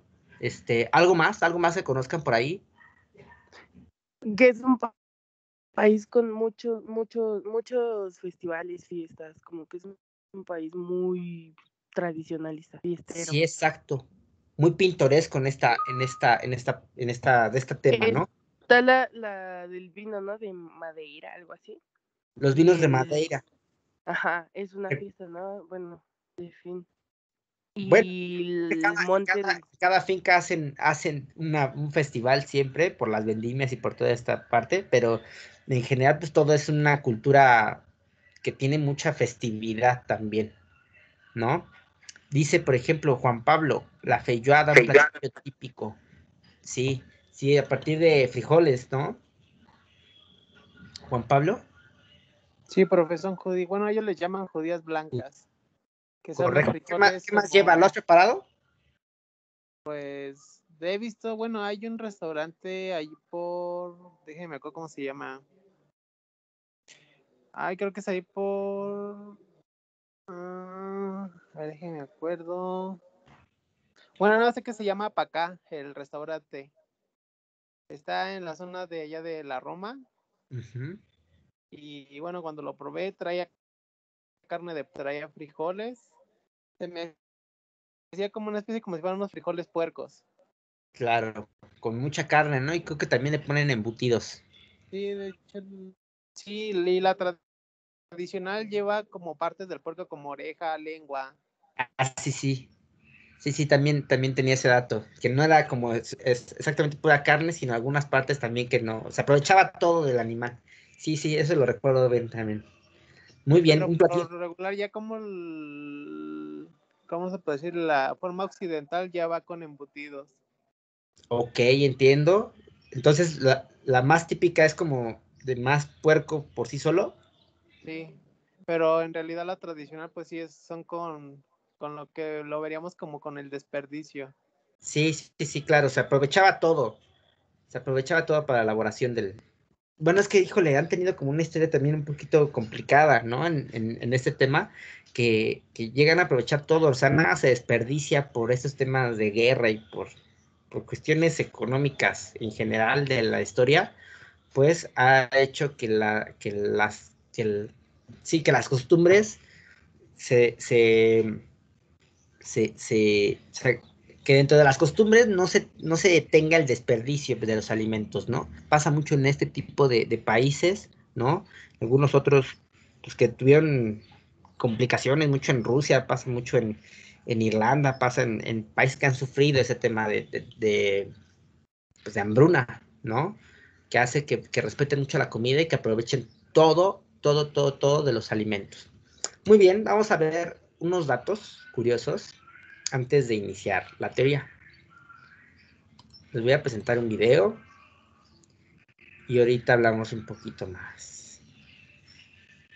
Sale. Ahora son 30 datos curiosos. Espérenme, creo que no les puse este sonido. Ah, no, sí, se les puse.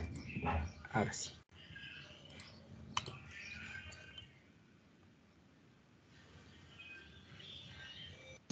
Hoy veremos 30 curiosidades que quizás no sabías sobre Portugal.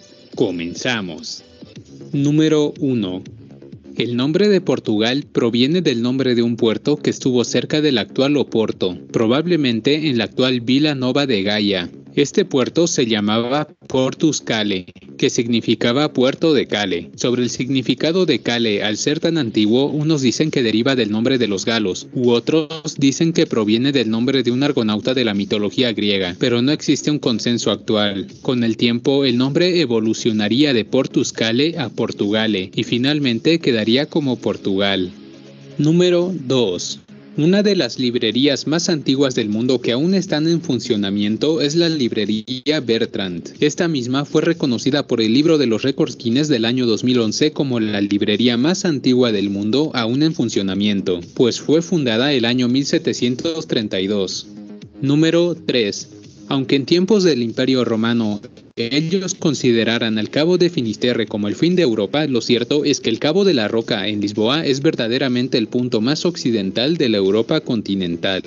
Número 4. Según el Índice Global de la Paz, Portugal se encuentra en el cuarto lugar de los países más seguros del mundo, solo superado por países como Islandia, Nueva Zelanda y Austria. Número 5. Portugal fue el primer poder colonial en iniciar el abolicionismo de la esclavitud. Esto pasó el año 1761, cuando el primer ministro reformista Marqués de Pombal abolió la esclavitud en Portugal y en las colonias de la India. Sin embargo, en el resto de las colonias portuguesas se siguió permitiendo la esclavitud hasta el año 1869, cuando finalmente se produjo la abolición completa de la esclavitud en todo el imperio.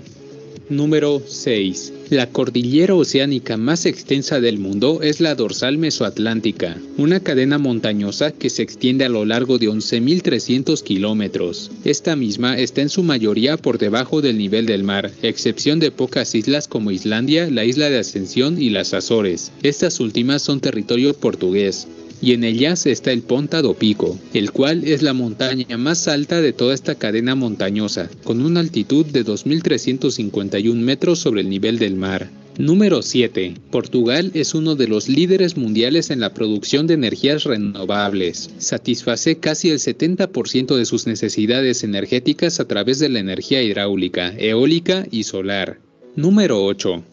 Aunque el gentilicio más utilizado para los habitantes de Portugal es portugués o portuguesa, existe un gentilicio más, y es luso. Este nombre proviene también de la época de la antigua Roma, pues una de las provincias de Hispania era Lusitania, la cual abarcaba parte de los territorios de Portugal y de la comunidad autónoma de Extremadura, aunque el gentilicio actualmente solo se usa para los portugueses. Número 9. Portugal tiene una superficie de unos 92.212 kilómetros cuadrados. Sin embargo, según la Marina portuguesa, tiene jurisdicción sobre una extensa zona marítima de alrededor de 1.720.560 kilómetros cuadrados, aproximadamente 18.7 veces más grande que su superficie terrestre. Número 10. El Casino Estoril fue inaugurado el 16 de agosto de 1931. Debido a que era uno de los casinos más importantes durante la Segunda Guerra Mundial, fue frecuentado por espías, monarcas destronados y aventureros de guerra, por lo que sirvió de inspiración a Ian Fleming para escribir la novela de Casino Royale. En la década de 1960, el Casino Estoril sufrió una importante ampliación, lo que lo convirtió en el casino más grande de Europa, y aún actualmente ostenta dicha condición. Número 11. Portugal tiene el acuerdo diplomático todavía en funcionamiento más antiguo del mundo, la Alianza Anglo-Portuguesa, que fue firmada el año 1373, pero todavía en vigor. Este acuerdo asegura que Portugal y Reino Unido se defenderán el uno al otro en caso de guerras. Por ejemplo, Portugal entró en la Primera Guerra Mundial para defender a Reino Unido, y los ingleses en la Guerra Peninsular Ibérica para defender a Portugal del Imperio francés. Número 12. Lisboa puede presumir de ser la ciudad más longeva de Europa, por delante de otras como París, Roma o Londres, a las que saca varios siglos. También es una de las ciudades más antiguas del mundo. Para ser concretos, Lisboa es 400 años más antigua que Roma. Algunos hallazgos arqueológicos que datan del 1200 a.C. demuestran que los fenicios estuvieron en el centro de la capital y sus alrededores en aquellos tiempos. Número 13. Portugal fue el primer país en el mundo que tenía colonias en casi todos los continentes. En el año 1415, cuando se creó el Imperio Portugués, el país lusitano tenía colonias en los 3 continentes conocidos, Europa, África y Asia, y con la colonización de América, el territorio portugués aumentó aún más de tamaño. A lo largo de la historia imperial, que duró hasta 1999, cuando el gobierno portugués regresó Macao a China. Número 14. El puente Vasco da Gama, construido el año 1998 y llamado así en honor al reconocido navegante, cruza el río Tajo del norte de Lisboa y tiene más de 12 kilómetros de longitud, y fue durante 20 años el puente más largo de Europa, hasta la construcción del puente de Crimea el año 2018. Número 15. Lisboa sufrió uno de los terremotos más devastadores de la historia. El 1 de noviembre de 1755, durante la fiesta de Todos los Santos, un enorme terremoto de magnitud 9 golpeó la capital, pero ahí no acabó. Minutos más tarde, un maremoto acabó de destrozar la ciudad. En total, el 85% de los edificios fueron destruidos y 275,000 personas perdieron la vida. Número 16. Portugal, sobre todo en verano, está lleno de fiestas tradicionales, como las de Viana do Castelo, Tomar y Campo Mayor o la fiesta de la Flor de Funchal. Y no nos olvidemos de los santos populares, que se celebran en Lisboa el 13 de junio y en Oporto el 24 de ese mismo mes. Número 17. En Portugal ocurrió una de las apariciones marianas más conocidas del mundo, la aparición de Nuestra Señora de Fátima. Ocurrió el año 1917 y esta aparición extendió su fama debido a sus componentes proféticos, sobre todo por la predicción de una nueva guerra mundial después de la primera, a la conversión de la Rusia soviética al cristianismo y al intento de asesinato del Papa San Juan Pablo II. Su santuario es visitado anualmente por un aproximado de 7 millones de personas, lo que lo convierte en uno de los santuarios marianos más visitados del mundo, junto al de la Virgen de Guadalupe en México y al de la Virgen de Lourdes en Francia. Número 18. Aunque ambos países estén en puntos distantes del planeta, Portugal y Japón guardan una peculiar y poco conocida relación que se inició desde hace 400 años. Esta relación fue tan estrecha que los portugueses fundaron Nagasaki, el cual fue un importante centro cristiano en Japón. También el idioma japonés adoptó un gran número de palabras provenientes de ese idioma, e incluso un plato muy típico de Japón, que es la tempura, fue traída por los navegantes lusos. Número 19. La Universidad de Coimbra fue creada el 1 de marzo de 1290, lo que la convierte en una de las universidades más antiguas del mundo aún en operaciones, y curiosamente es una de las universidades más grandes del país. Número 20. Con aproximadamente 260 millones de hablantes nativos, el portugués es la sexta lengua materna más hablada del mundo y la tercera lengua más hablada en el alfabeto latino, después del español y el inglés. Actualmente es la lengua principal de Portugal, Brasil, Angola, Guinea-Bissau, Mozambique, Cabo Verde, Santo Tomé y Príncipe y Timor Oriental. Asimismo, posee una pequeña cantidad de hablantes en Macao y en Goa. Número 21. La leyenda de una mujer que fue coronada reina después de muerta en realidad no es una leyenda, sino una historia verdadera que tuvo lugar allá por el año 1355. Sucedió en Portugal y la protagonista fue la muy noble gallega doña Inés de Castro, quien fue nombrada reina cuando Pedro I fue coronado rey de Portugal el año 1357, a pesar de que ella había muerto el año 1355. Número 22. La comida de Portugal es muy variada. Entre sus platos más representativos podemos mencionar el arroz de marisco, el arroz de pato, el bacalao à brás, los bolinhos, el polvo lagareiro, el cocido a portuguesa, las sardiñas asadas, frango con piripiri, amello a sabulhau pato, el caldo verde, las feijoadas, alheiras de mirandela francesina, carne de porco alentejana, la bifana, el queijo da serra y el pastel de nata, por mencionar unos cuantos. Número 23. El fado es la expresión más conocida internacionalmente de la música portuguesa. En el fado se expresan las experiencias de la vida a través del canto. Generalmente lo canta una sola persona, acompañado por la viola, guitarra española y la guitarra portuguesa. Los temas más cantados en el fado son la melancolía, la nostalgia o pequeñas historias del diario vivir en los barrios humildes, pero especialmente el fatalismo y la frustración. Debido a su valor artístico y cultural, fue proclamado por la UNESCO como un patrimonio cultural e intangible de la humanidad. Número 24. La dictadura portuguesa de António Oliveira Salazar se considera la más larga de Europa, pues se extendió durante casi la mitad del siglo XX. Número 25. Portugal es el país de los azulejos. A partir del siglo XV, estos se convirtieron en elementos ornamentales imprescindibles en la arquitectura, no solo en los pisos y las paredes, también en las cubiertas. Por ejemplo, la estación de tren de São Bento tiene más de 2000 mosaicos que narran la historia del país. Lo más notorio es que la mayoría de estas piezas son hechas a mano. Número 26. Portugal produce el 70% del corcho que se exporta en el mundo. Más de 600 empresas productoras de este material se encuentran emplazadas en este país, lo que supone un 1% del Producto Interno Bruto del país, y a su vez es uno de los mayores consumidores de corchos como tapones. También tiene el bosque más grande de alcornoque, árbol de cuya corteza se extrae el corcho.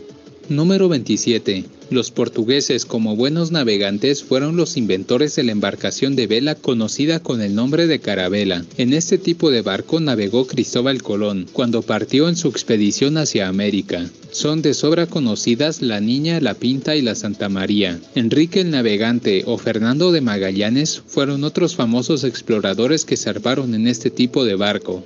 Número 28. José Saramago, nacido en Aldea de Aciñaga, es uno de los poetas y escritores portugueses más importantes del país, ganador del Premio Nobel de Literatura en el año 1998. En la mayoría de sus obras, Saramago reflejaba la identidad de Portugal y su papel a lo largo de la historia. Número 29. Portugal tiene un vino verde que no es verde. Se llama este vino verde por la poca maduración de las uvas con las que se fabrica, es decir, que son uvas jóvenes, pero en los únicos colores en los que en realidad se encuentra este vino es blanco o tinto. Número 30. Portugal posee 16 patrimonios de la humanidad reconocidos por la UNESCO, los cuales son: además, posee 6 patrimonios culturales e inmateriales de la humanidad.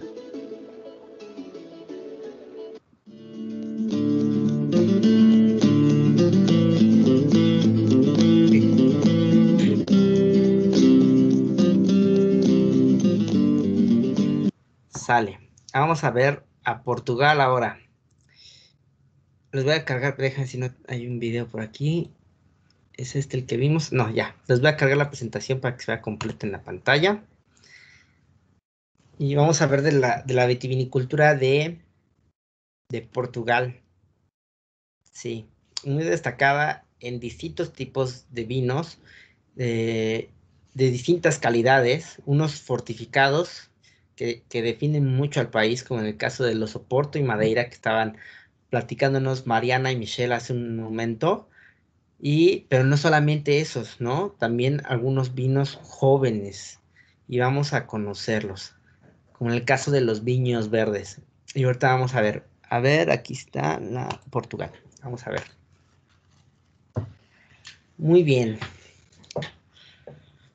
Ahí va cargando. Y vamos a hablar de vinos portugueses ahora. A ver. Está un poquito pesada, ahí va. Un momentito. Bueno, lo que va cargando, recuerden que ya les dejé el entregable de su proyecto bimestral, ¿sí? ¿Ya lo revisaron? ¿No tienen preguntas con esa elaboración de ese trabajo? ¿Sí se entendió? Está como que te dejarlo muy claro, ¿no? Sí, bueno, es como un comercial, ¿no? Es como un comercial. Ustedes le van a Pero meter ahí. Ajá. ¿Podemos, o sea, como inventarnos las cosas o tenemos que investigar como? O sea, sí tenemos que investigar como qué hay que hacer, pero tenemos que armar el paquete nosotros. Sí, ustedes van a hacer completamente la experiencia completa, ¿no? O sea, está como muy orientada a la vitivinicultura, por eso son regiones vinícolas. Van a hablar no, pero no solamente del vino, van a hablar de atractivos turísticos que lleguen a tener, ¿no? Alguna actividad que a ustedes se les ocurra que pueda ser que pueda ser como muy, no sé, muy atractiva en ese sentido. A lo mejor, no sé, les tocó el Valle del Loire, ¿no? En Francia. Pues van a hablar obviamente de los vinos importantes, de a lo mejor una visita a alguna de las bodegas importantes del Valle del Loira. A lo mejor en uno de esos días van a hacer no sé, la visita al Euro Disney, ¿no? Que no está muy lejos de París. Entonces, van a aprovechar todo lo que puedan para hacer un paquete así, pero completo, ¿no? A lo mejor van a hacer alguna experiencia culinaria en algún restaurante con algún platillo típico, ¿no? Hacer una cena maridaje con los vinos de la región. No sé, es como parte de lo que ustedes van a crear. Va a ser un paquete completo, ¿sí? ¿Y tenemos que salir nosotros? No, pero lo que sí es que les recomiendo que lo narren. que hagan bien O un sea, sí. guión de narración y que los estén platicando, ¿no? Bienvenidos al Valle del Loire, el tierra de no sé tal, conocido como esta, no sé, lo que ustedes vayan a investigar. Y nuestro recorrido va a iniciar en la bodega tal y van a probar el vino de Moscatel, tal vez, o de que quieran, ¿no? Y van a ver el proceso, van a conocerlo, van a probar la uva, van a hacer lo que ustedes quieran, pero tiene que ser una experiencia completa y atractiva. Muy bien. Y dice Paola, ¿qué pasó, Paola? Hace un rato alzaste tu manita. Pues era eso, profe, que la actividad es como hacer el tour, o sea, un calendario, se puede decir, que va a llevar una persona para hacer el recorrido, ¿no? Exacto, como si fuera un itinerario, ¿no? Sí, eso.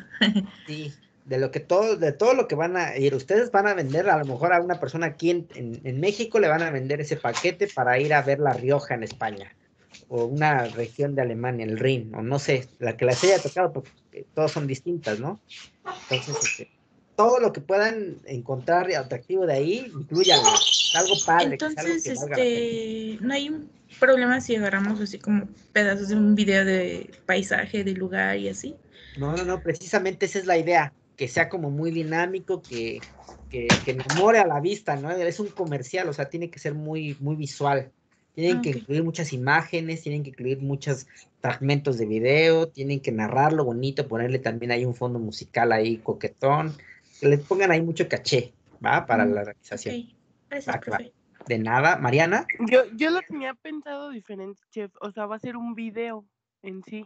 Es un video. Lo que ustedes me van a subir nada más va a ser el puro link del video. Lo van a subir a YouTube. Yo nada más quiero el link para revisar el video. Ok, gracias. ¿Sí? Como de esos así, no sé si se acuerdan que antes aparecía mucho, ¿no? Visita Oaxaca, ¿no? Visita Oaxaca, ven a probar el mole, la gastronomía, ven a ver el sitio arqueológico de Monte Albán y todo así lo que incluía como turísticamente, ¿no? Pero esta va un poquito más ligada a la vitivinicultura, por eso les di regiones vinícolas, pero para que sea toda una experiencia completa, ¿sí?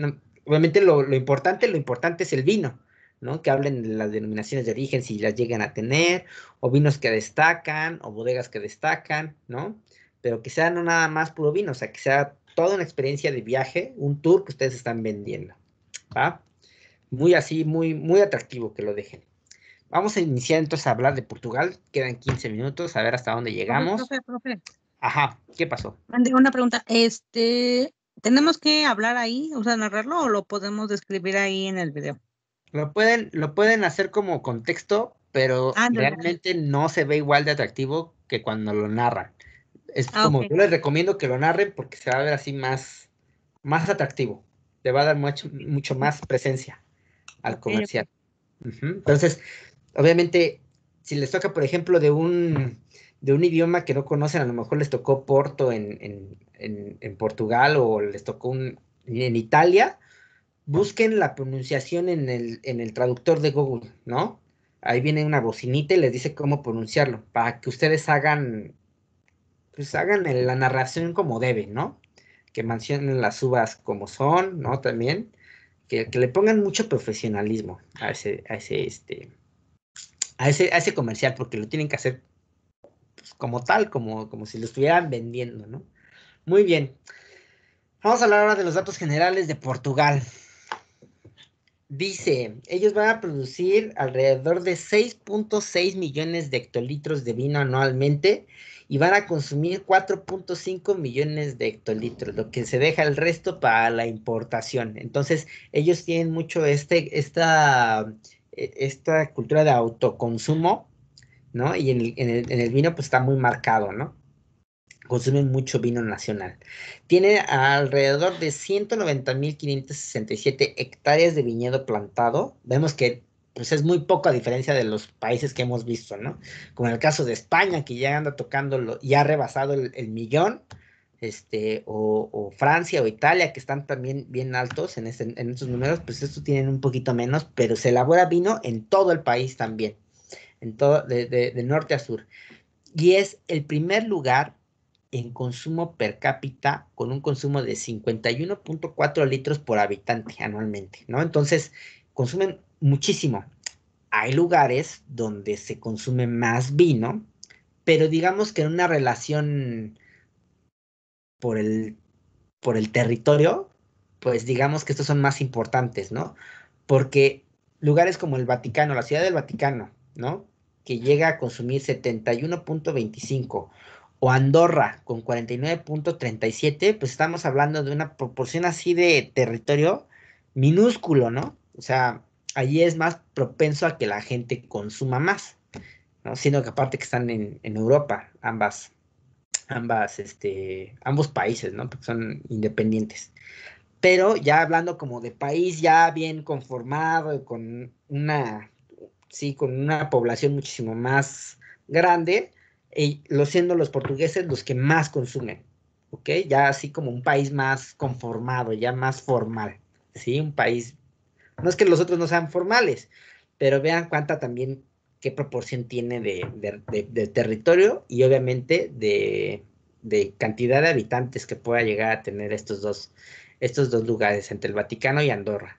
Entonces, Portugal es el país que más vino consume en un consumo per cápita, ¿sí? Alrededor de 51.4 litros por habitante. Muy bien.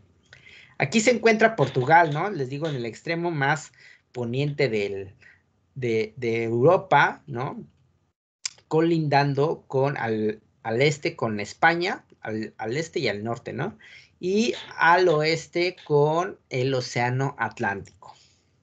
Su capital es Lisboa. Dice, es un país con una gran diversidad de vinos. Las vides se han plantado desde el norte hasta el sur del país. Es un país pequeño, pero tiene distintos tipos de suelo y climas.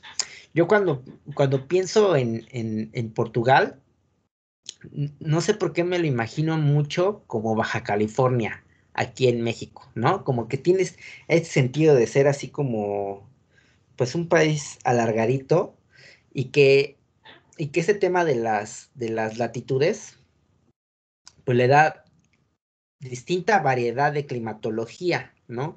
Lo que hace que se desarrollen distintos tipos de vino, como aquí en Baja California, porque de pequeños puntos, aunque están cercanos, puede llegar a tener unas temperaturas drásticas, ¿no?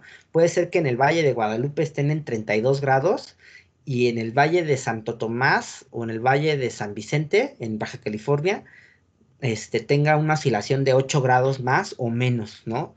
Por este tema de altitudes y latitudes. Entonces, se me hace muy, muy similar, no sé por qué, en general, la vitivinicultura portuguesa, como la que tenemos aquí en México. Obviamente aquí en México es como más chiquito porque no producimos tanto, a diferencia de estos países.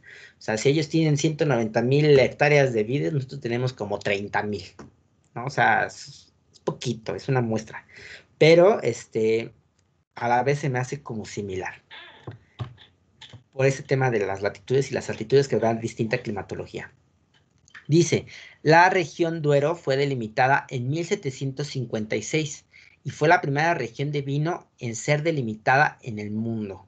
Se llega a considerar Portugal como creador de los sistemas de regulación. De esta regulación europea, que ya lo hemos visto que es muy similar como la que vimos en Francia, que es de la base de la vitivinicultura, siendo así la clasificación de los vinos más genéricos a los vinos de mayor calidad, pues en general está basado en general de la clasificación portuguesa, como un sistema de regulación. Cuando Portugal entra a la Unión Europea, las regiones de vinos fueron redefinidas y fueron creadas otras nuevas en clasificación. Y aquí vemos una imagen padrísima del río Douro en el norte del país, en Portugal, ¿sí? Aquí es donde se elabora mucho Oporto, y ven que tiene ciertas particularidades también, incluso el terreno, al ser por ejemplo, algunos de los pioneros en realizar este tema de bancales, por ejemplo, ¿no? En el tema de los viñedos. ¿Cómo influye porque no nos va a dar mucho tiempo de ver Portugal. ¿Cómo influye este tema, así como lo ven, en el terreno, en el terroir de los viñedos, que se desarrolla la vitivinicultura? ¿Cómo creen que que influya directamente en el desarrollo de la uva? Véanlo. Véanlo cómo está, o sea, estamos hablando de cerca del agua, ¿no? A ver, Juan Pablo. Pues hace vinos, bueno, por la posición en cómo va el declive, se me hacen como vinos con mucho azúcar para hacer vinos con mucho alcohol. Ok, sí, sí. ¿Y por qué será eso, este tema del declive? Del ¿Cómo declive, influye? ¿cómo influye? Bueno, por lo que me acuerdo es por la posición y conforme cómo va pasando el sol y cómo Claro. va cargando o cómo va madurando la uva.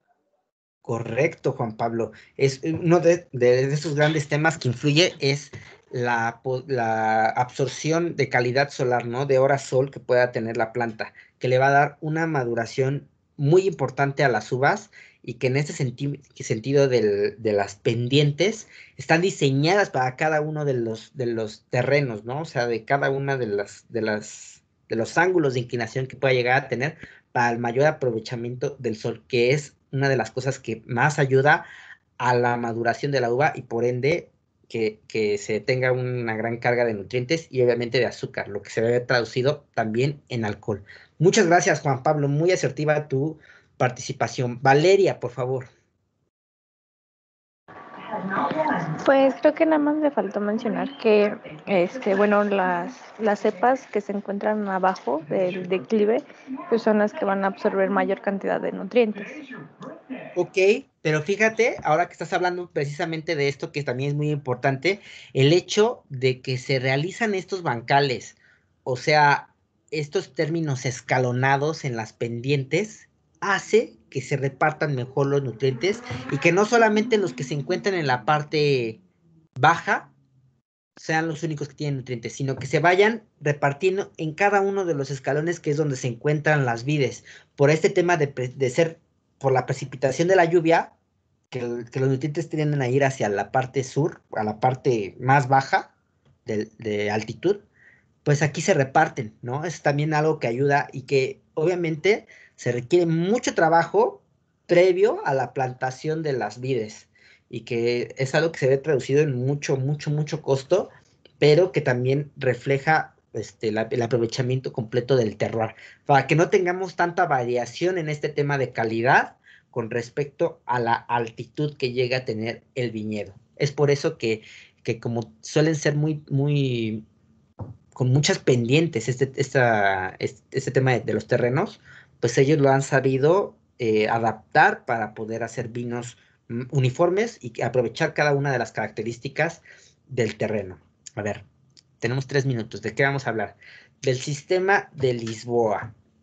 Dice, esta es una protección internacional de identificadores de productos típicos de zonas geográficas específicas. Dice, la protección jurídica aporta indicaciones geográficas y las denominaciones de origen y está basada en el reconocimiento que existe entre una conexión entre la calidad y las características de dichos productos y zonas geográficas específicas. Estamos hablando igual de ese tema de que te va a hablar de la especificación de dónde proviene el vino, lo que se ve traducido en la calidad de la región que está determinada en la información de la etiqueta, ¿no? A ver, vamos a ver este video para terminar la clase y mañana continuamos hablando de Portugal.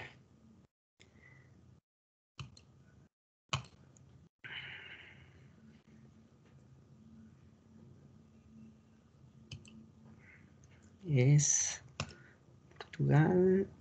No me acuerdo cuál es. A ver, déjenme pego otra vez el link.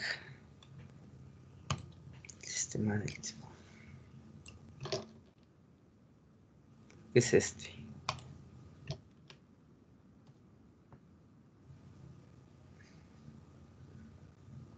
Sí, es este.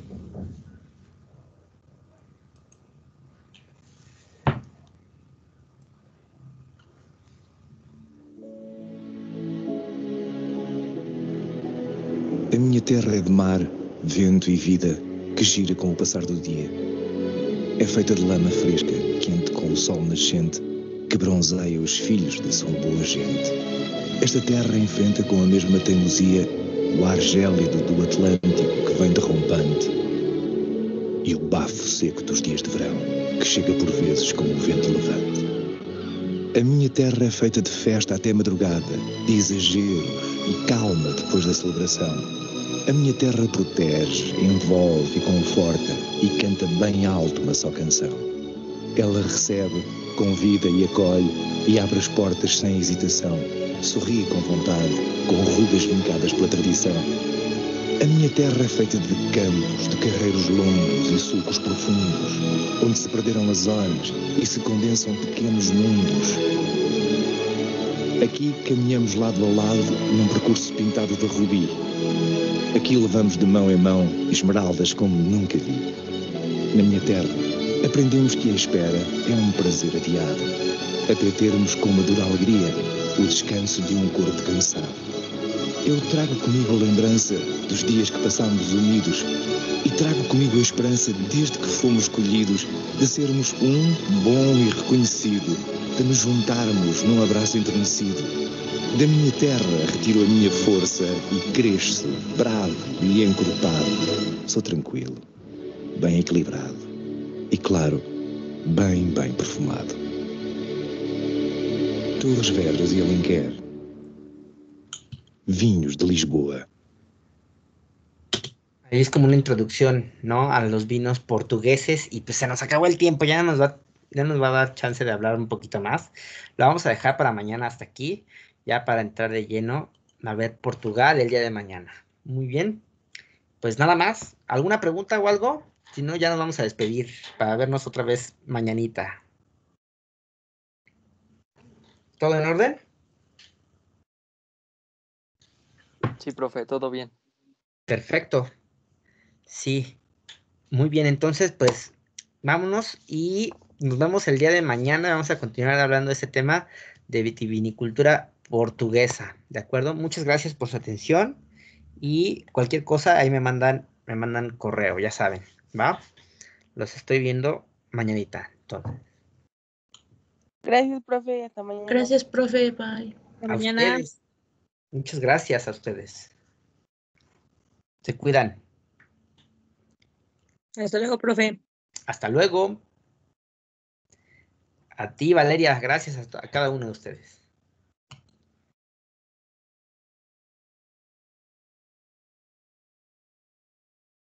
Bye, Brando.